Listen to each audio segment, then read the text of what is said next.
Hi everybody.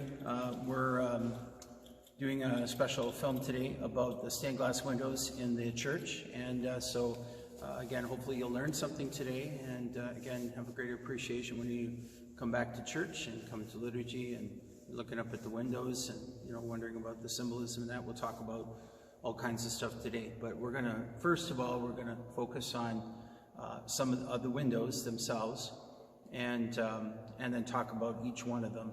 And so we're going to start with the window over the choir loft, which is dedicated to Saint Cecilia,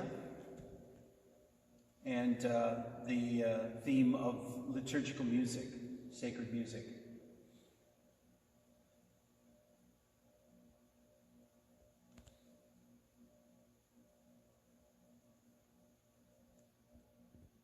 Okay, so we kind of zoomed in on the window as best we can. So what you'll see in the large window over the choir loft is an image, sort of a three-part image. So in the center, you'll notice there's a woman who is dressed in white and then a robe of red. She's playing an organ. You'll notice she's also got a halo around her. And that's because she's Saint Cecilia, who is the patron saint of music and musicians and sacred music. And she was a martyr in early Roman times. We don't know a lot about her, but we do know that she loved to sing the praises of the Lord. And I believe, like many of these young women in early Christian times, they were often forced to be married or something like that and refused, and as a result they were martyred, or the Roman officials found out they were Christians, and they were martyred for that. So Saint Cecilia was one of these early Roman Christians, and so when the tradition says that when they killed her, when they martyred her, they could still hear heavenly music, being sung. And so again, these are the ancient traditions surrounding the life of some of these early martyrs. And then what you see on either side of St. Cecilia, you'll see two other panels. So on the left you'll see two guys. One has got a kind of a crown. It looks like a beehive. And the other one has a crown as well, and it's a little more pointy. The beehive crown is St. Gregory the Great. We know you've heard during Lent or different times of the year we use what we call Gregorian chant or Latin chant. And that's why we call it Gregorian, is because it's attributed to St. Gregory the Great, who was Pope. And that's what that beehive kind of crown on his head symbolizes, or would say to people, that they would know right away he is a Pope. That's the only guys that wore those special crowns. And so he composed sacred music, and that's why it's attributed to him. And then the other guy next to him, you'll see as a harp, and that is David, King David. And he composed the 150 Psalms that we have in the Bible. So again, you can see how both of them are associated with sacred music. Then on the right, you see angels, and they represent the heavenly choirs in heaven, singing the praises of God, right? So that's all, and then of course all the beautiful decoration, and we'll talk a little bit about some of that in the other windows that are a little bit closer and easier to see, and then when you come back and you look at these pictures. Now the other thing to take note of, in the backdrop you see, like behind Saint Cecilia, you see a tree, you see green and beautiful skies. Well, of course that's a symbol of heaven, right? The garden. But it's that idea of the lushness, the paradise. The word paradise actually means a garden. So that ancient image of a garden was for the biblical people, because a lot of them lived in a desert world.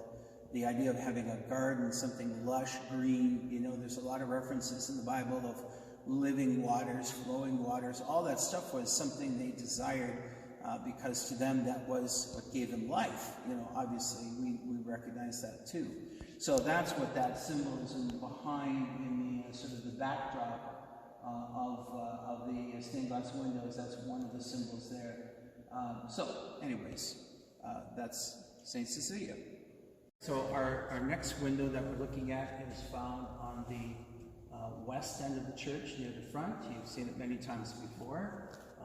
This large panel, there are 3 large windows in the church, this one, and we'll look at the next one, the third one, the final one next, and then we've just seen St. Cecilia and the window dedicated to sacred music. So this one is really called the Worship of the Blessed Trinity. So of course, we're Most Holy Trinity Parish, and so that's why that window is dedicated. You'll see that if you go to cathedrals in Europe or if you go to other churches, you'll see various different themes in the stained glass windows. Sometimes it's because of the parish, the name of the parish, or just different themes, or all kinds of different reasons for that. So anyways, that's the reason for this large window is, again, the name of our parish, Most Holy Trinity.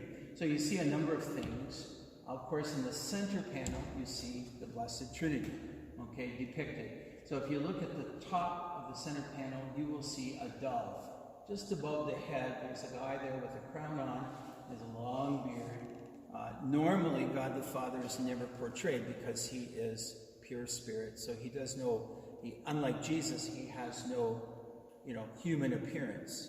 But for the sake of the window, the artist has rendered God the Father as this very old-looking bearded man with a crown. So that's God the Father. And then above him, just above him, you'll see a dove. That's, of course, the Holy Spirit. And then below, of course, you see Jesus on the cross, right? And so there you go. There is the Blessed Trinity, the Father, Son, and the Holy Spirit.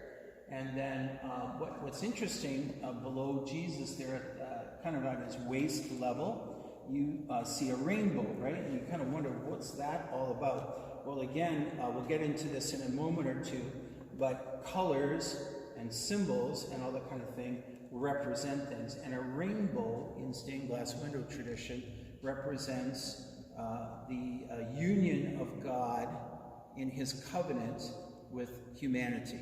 So that's why that rainbow is there. In the Blessed Trinity, God has made a covenant with his people. Of course, many covenants in the Bible, but the covenant of the new covenant in Jesus, that's why he's on the cross. That's why he's depicted. It's the covenant of his sacrifice. That's the new covenant, right? That we celebrate at Mass. That is why that is there. Okay, the rainbow. So that's kind of interesting. And then on either side, what you see are saints depicted. And of course, they're all bowing down or looking at, the Blessed Trinity in worship. So, again, depending on the church and the parish and how old the cathedrals are and things like that, sometimes they've actually lost track of who they're depicting. Some of the medieval artists and some windows in some churches, sometimes it's difficult to tell. But usually the saints are represented with a symbol, and that's kind of a giveaway. So part of why that is so is because when stained glass windows were, invented, so to speak, in the Middle Ages, most people were illiterate. They couldn't read or write. So if you put the name of the saint, it wouldn't have helped them. So what they did is they put symbols. So for example, you see the fellow in the left panel at the very bottom. He's in purple. He's got a tonsure, and you can see the top of his head is a ball, right? And then on his right, below his arm, he has this kind of ladder-looking thing, and then on his left, sticking out, is a palm leaf, okay? And that's St. Lawrence the deacon. That's why he's tonsured. We call that a tonsure in his head, because he was a cleric. Of course, did he really have a tonsure back then in the early church? Probably not, but again, it's a symbol, and it would have been a giveaway to people. And then the ladder-like thing is called the gridiron, and that's how he was martyred. He was martyred in Roman times, and he was roasted alive on this, what we call a gridiron. It's basically like a metal structure that they torture. And then he has the branch of the palm, because again, that's a biblical symbol. If you look in the book of Revelations, St. John sees an image of people wearing white robes and waving palm branches. And when he says, "Who are these people?" the angel says, "These are the people who have washed their robes in the blood of the Lamb." In other words, they're martyrs. So that tells you right away, that guy is St. Lawrence the martyr. Okay? Above, if you notice, there's a woman with a black veil on, and she's got a halo around her. That's St. Therese of Lisieux, which of course we also have a statue of her in the church, right? Again, if you go over to the right panel, you'll see other images, you know, again, of, like, if you look at the top, near the top right of the right panel, there's a Roman soldier, okay? Now, again, that could be one of the martyr saints, like St. George or St. Sebastian, or it could be St. Longinus, the Roman soldier who struck Jesus in the side with the spear. It's hard to say. There's not too much indication there in terms of symbolism. Then I believe the guy at the bottom on the right panel, I believe that's one of the North American martyrs, because he's dressed kind of like they would have looked like. See, they have that sort of the leather tan, he has that brown outfit, and that's kind of typical of what you see when you see the North American martyrs depicted, you know, because they went through the wilderness, so they look like mountain men kind of thing, you know, that was kind of what they wore. So, and again, we could spend a lot of time looking at each of the saints depicted there, but, you know, just to give you a general sense of you know, what's going on there. So, anyways, actually, you know, as I look at St. Therese in the left panel, I see that there is, she is holding a monstrance. So that very well could be St. Clare and not St. Therese. See, they were both nuns. So again, but the symbolism, there's a story from the life of St. Clare. The convent was being attacked by Saracens. They were kind of like Islamic terrorists back in the 13th century. And she held up the monstrance and it knocked them all over, the story is told. So again, it's interesting. I have to say, every time I look at these stained glass windows, I learn something new. You know, there's just so much symbolism and things in it that, you know, it's pretty amazing. And then, of course, at the top, on both sides, the left and the right, are angels. Again, you can see their wings. One's, you know, again, lots of colors, lots of imagery and that kind of thing. And again, look below, behind the center panel and below the two bottom panels, you see beautiful rivers and clouds and blue skies and, you know, all that stuff. Again, symbolic of heaven, because they're all saints, so they're in heaven. And they're worshiping the Holy Trinity, just like we should be. So that's kind of basically says it all right there. Okay? Very good. Okay, so now we're focusing in on a window again on the west side. You know, we just talked about the window dedicated to the Blessed Trinity. Well, this is another window in that same side of the church. And then we'll, in a moment, we'll look at the other window, the Immaculate Conception, here on the west end as well. And then we'll go to the other side and do the three windows there. But anyways, I wanted to focus on this one of the lower windows first, because I think it's interesting, and again, there's a lot of symbolism in this window. So this window is a depiction of St. Anne and Mary as a young woman. So St. Anne is the older woman, that's the mother of Mary, Anne and Joachim. Those are the grandparents of Jesus. And of course, this is representative of the home where Mary grew up. And so there she is, you know, standing beside her mother, and noticing Anne has a scroll in her hand, right? So that's, of course, the scriptures. In those days, they didn't have books like we have. They had scrolls. So they had for a long time.